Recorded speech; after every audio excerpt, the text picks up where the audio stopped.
So greetings and welcome to another segment of Wild Treasures of an Outdoorsman. My name's Peter Updike and this is the Wild Treasures of an Outdoorsman YouTube channel. We celebrate the active lifestyle of hunting and fishing and all things connected. So archery season is upon us and we thought maybe we might do a little video on what I carry to a hunt on public land, and archery hunt specifically on public land in Florida. Now, last week you saw on the other video what I carry behind the seat of my truck in case I get stranded. I get a flat tire or a dead battery. I always leave a float plan. You might want to go back and look at that video if you hadn't yet. It sits in the back of my truck throughout the whole season. I don't mess with it unless I need to get it out, and yeah, it'll be an emergency for me or for somebody else. And it's always gratifying, right, to help someone in distress. If you run across somebody who's broke down and you have the ability to get them back on their way, well, that kind of makes you a hero. And I like that. So watch the video and get the stuff and be someone's hero. All right, so what do I carry on a hunt? I'm preparing to go on an archery hunt in the Ocala National Forest. And I've got all the things here that I carry with me. Now, some of it I just carry in the back of the truck.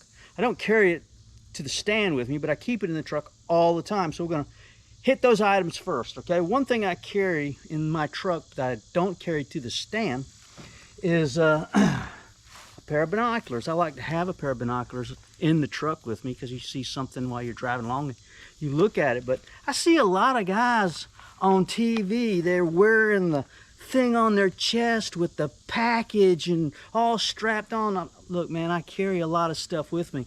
I don't need something I'm not going to be needing. I'm going to be shooting my deer at 25, 30 yards. I don't need a pair of binoculars, right? They're heavy, they're cumbersome. I don't need them on my chest getting in my way. Just because they do it on TV, don't make it right, okay? So if you're thinking about getting one of those, that'd be fine, but don't let it hinder you while you're hunting, okay? Take binoculars, use them, but yeah, don't rely on them.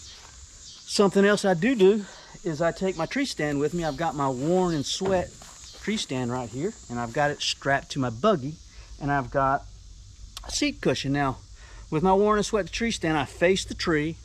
I can stand up, I can turn around. I've got, I don't know, I wouldn't say 360 degrees because you got the tree in your way, right? Nobody has 360 degrees all the time. Maybe them saddle hunters, I don't know. But I take my tree stand and I strap it to my buggy. That's what I've got here. And then I've got a seat cushion. I always take the seat cushion. The older I get, the more uncomfortable the stand is becoming, but I find it to be very a useful stand. I like my worn and sweat archery stand. This is specifically for archery. And I've got this deer buggy, and I always use the deer buggy, and if I'm not going to use it on a particular hunt, I always carry with me a locking cable with a lock. Now, keep an honest man honest, right? It's a stainless steel cable. It's hard to cut, and a good master lock, right? And I lock it up inside the truck, and never had anything stolen. I don't even think anyone's ever tried, but I lock it up. And with my stand, I carry 2 lift ropes. I've got one for my bow and one for my backpack. I carry my backpack with me to the tree, and we'll touch on that here in just a second. But if I should happen to kill a deer and I want to get him out of the woods as quickly and as efficiently as possible, the deer buggy is a real asset. A lot of times if you use a deer buggy in Florida, you have a lot of places you can use it, like along the edge of the chop, logging roads, the Florida Trail, railroad beds up and down the Withlacoochee River. All these closed roads and trails, you can use a deer buggy. It simplifies life. I'll call this my backwoods grocery cart. See? I just go like that. And if I load a deer up on this cart and my tree stand on top, and I got everything ratchet strapped down, now I've got the 2 lift ropes that hold the tree stand together, and I got 2 ratchet straps. This gets to be a lot of work, and the thing that I've learned is don't get in a hurry. And I have it all strapped down. Now, if I had a deer on here, I'd have that deer wormed through the stand, strapped down, and then I would just observe. I'm going to go out of the frame for a second. Just taking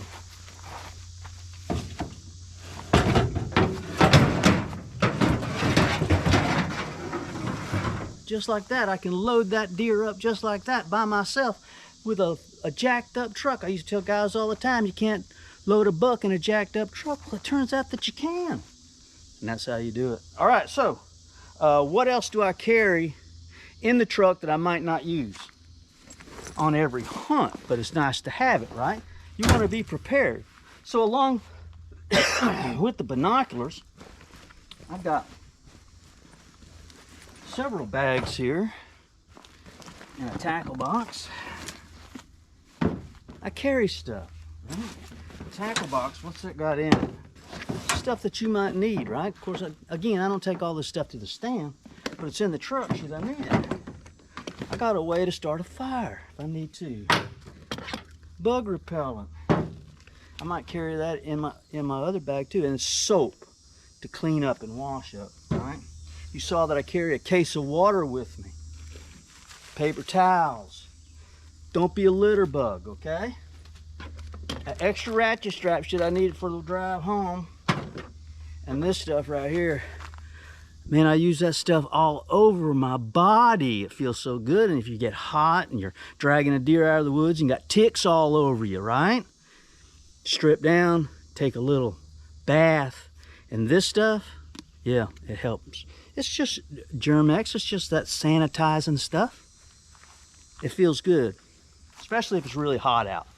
All right, so that's always in the truck, all right, in my tackle box.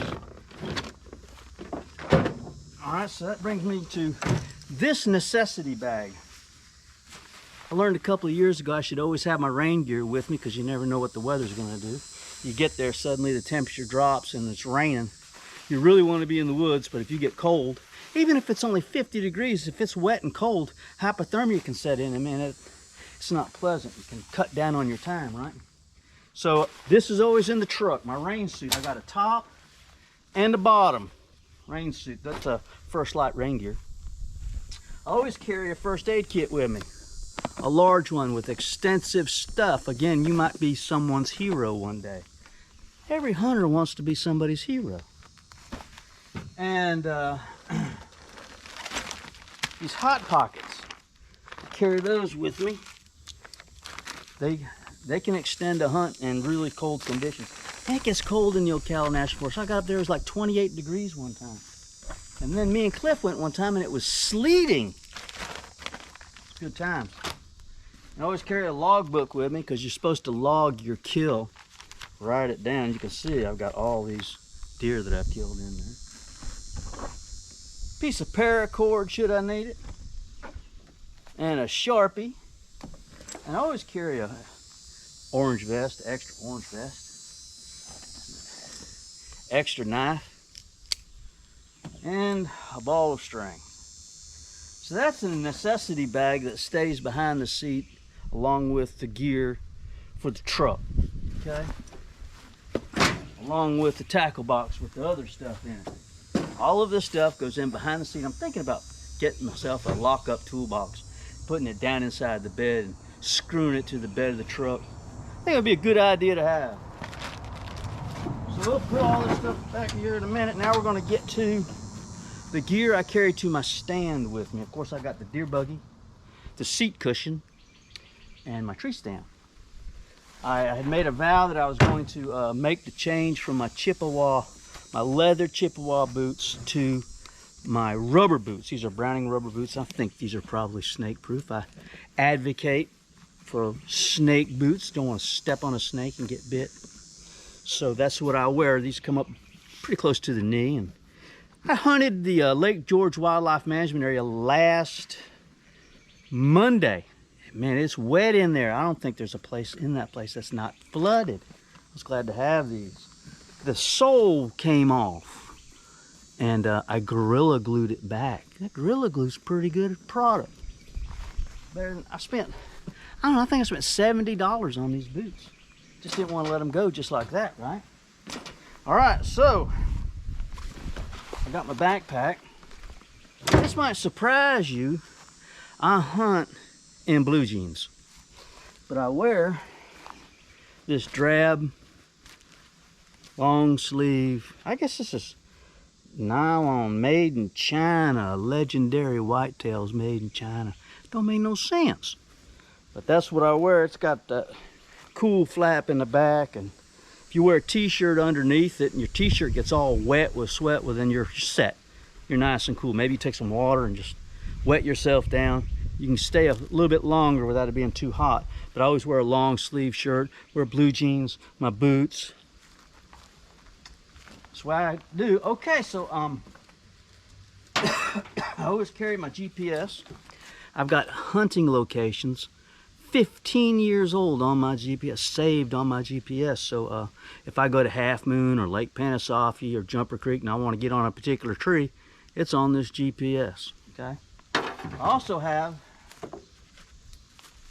this spot locator. Now if something happens to me and I get in a life and death situation, I can hit the button and someone will come for me. It'll notify my wife and SOS has been sent out. And the thing about this is it works everywhere. It works in Wyoming, it works in Colorado, it works in Florida. Yeah, I've had it for a while. I like having it. And what else do we have here? Okay, so going to the top. Let's go into the top portion of my backpack. See what's in here. Toilet paper in a Ziploc bag, for obvious reasons. Really, it's just paper towel, but yeah. I've got I always strap my knife to my belt like everybody else. This is a Randall knife made in Orlando, Florida. Now, my wife got me this for Christmas. I would have never bought this for myself. If you know anything about Randall knives, you know they're kind of expensive, but I'm glad I got this one. 2 swipes on the steel, it's razor sharp and it holds the edge for a long time. Very good knives. I don't know if they're making them anymore. I don't know if they're still open. But that's my Randall knife. I also got a buck knife. I carry a Leatherman with me. Of course, it's on my belt too, right? I also carry this spring assist knife. I keep it up here because I got my safety harness on. If I need to cut myself down, yeah, I got my spring assist to open it up with one hand. Easy, right? I'm getting to that age where I need glasses to look at stuff. I carry glasses with me. And of course, a flashlight, cigarette lighter. I don't smoke. Thermocell cartridge and Thermocell fuel in the top pack. Now, open up the center. Grunt tube. Use a grunt tube. If I see him and I want him to come to me, you grunt to him and they'll come to you. My Thermocell. I was surprised I didn't have too many problems with mosquitoes. I didn't even use it last week at Lake George. Gloves, for whatever reason I might need them. All right. On the outside of the package here, I carry bear repellent if I hunt in the Ocala National Forest and Osceola. There are a lot of black bears up there, especially near the Withlacoochee River, Rock Springs, Seminole. I like having it. I've had a can of bear spray with me for the past 30 years. I've never used a single one. I've had dozens of encounters. But yeah, I got it. You never know, right? It's like a fire extinguisher. I bought the stupid thing. I've not used it. Well, it's a good thing you haven't used it, right? But you got to have it. So I got it. What else? A container, Tupperware for my sandwich and my snacks.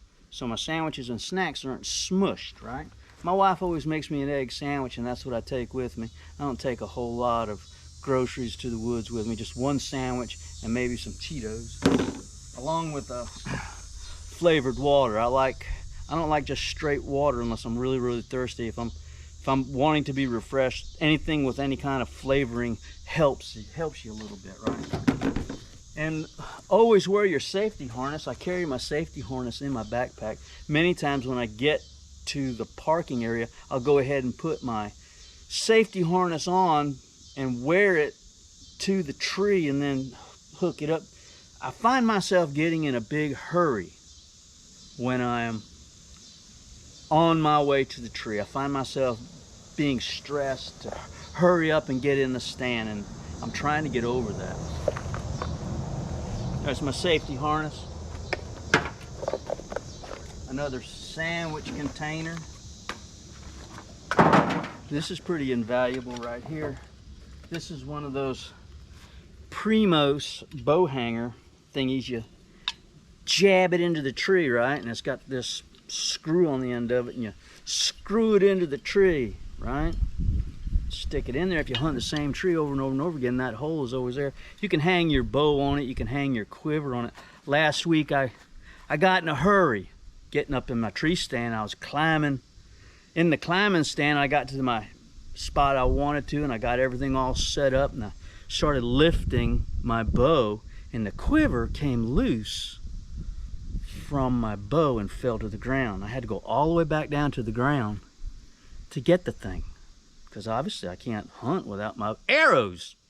So yeah, and there was a trail camera pointing right at my tree that I usually set up on. I'm sorry I hunted on your spot. It's my spot too. If I ruined your trail camera view, well, I'm sorry. But to whoever's trail camera that is, it's okay. You can put it there. I still got these things here from spring gobbler season. I don't know what they're doing in there. My decoy sticks. And what else we got in here?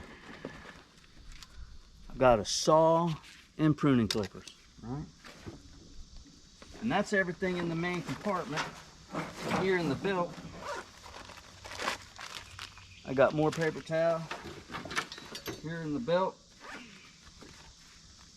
I've got my range finder. Now what I do is I get in my tree stand and I range different trees. I don't range a deer as he's coming in. That number's constantly changing. 1 minute he's 20 yards, the next minute he's 50 yards. What, are you going to range him every single time? No, you got to figure it out. When you get in your stand, range that tree 20 yards. Range that one 15 yards. Okay, all that's top pin, right? All that's right there. So yeah, that's what I do. Okay, so that's my process for hunting public land. Take everything you need everything you take. Don't have to take everything to your stand. Don't overwhelm yourself with gear, okay? Just take only what you need. And here's my bow. I've had this bow for, I don't know, 10 years. It's a Matthews helium bow. I really like it. It'll probably be the last bow I ever own. It's a good bow. It shoots real accurate. The problem with my quiver is it's magnetic and it slides off. And yeah, it's kind of an issue. I just need to figure it out. See, I can't even figure it out now. So anyway, that's what I carry with me to the stand. Again, I use my deer buggy. Sometimes I'll put my backpack on top of the deer buggy. Sometimes I'll hang it on my shoulder and walk with it and go real slow. I look for scrapes. I look for trails. Once I find a trail, I look for a tree, and I look for which direction the wind is blowing. After I figure all that out, then I'll make a choice whether I want to hunt that spot or not. If it's 7 o'clock in the morning or 7:30 or 8 o'clock, I've learned just to take it easy, take it slow. I'm going to hunt for a minimum of 4 hours. If I can go longer than 4 hours, it's tough when it's hot, right, and the sun's beating down, especially if you've chosen a spot that's now in the sun. It's very difficult to last much longer than 4 hours. So yeah, I'm doing morning hunts. Again, I'm going very soon, probably tomorrow, maybe the next day, and see what we can do. All right, I hope you enjoyed this video. I hope it helped you figuring out public land hunting here in Florida during the archery season. Love you guys. Talk to you soon. See ya. Bye.